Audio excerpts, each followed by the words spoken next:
Telling the truth is crazy in a world full of lies. The cost of chasing your dreams is a hefty cost, but are you willing to pay the price?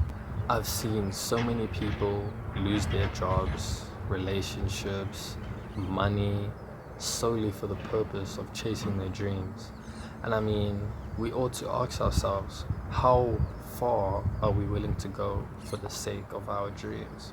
Because for me personally, I don't want to end up aged 50, 60 years old looking back and regretting me not taking that risk of chasing my dreams, because who knows, you could be the one to change the game completely. You could be the one to change the world and leave your mark that just runs for generations upon generations. You have to be willing to take the leap of faith into the unknown and accept the consequences that come with it, because to be honest, it is not cheap at all.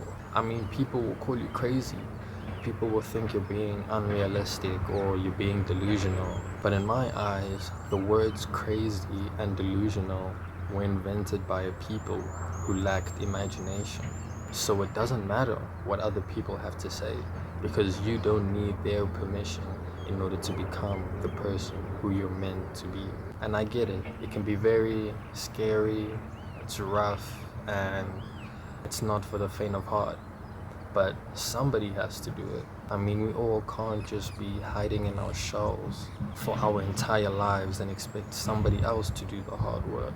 I mean, when is the time that we as a people stand up and actually chase and do what it is we're meant to do? And what I mean by a people is that I mean the people who are the visionaries, the inventors, the innovators, those who strive to do good for the sake of humanity, not for their own selfish and greedy desires.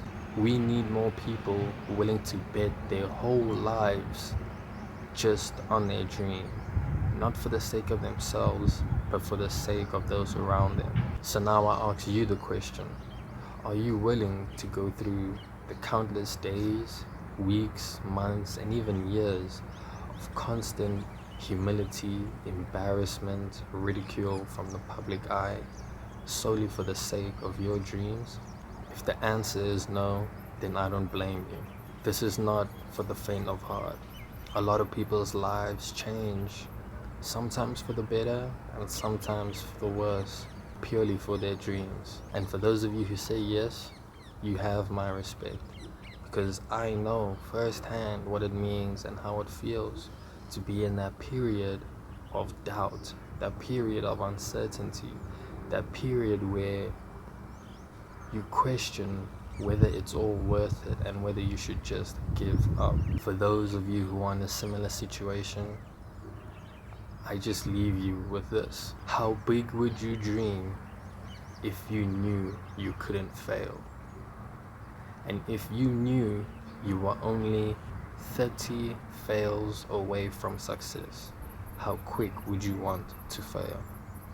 This has been the Hillside Journal, and I'll see you guys next time. Peace.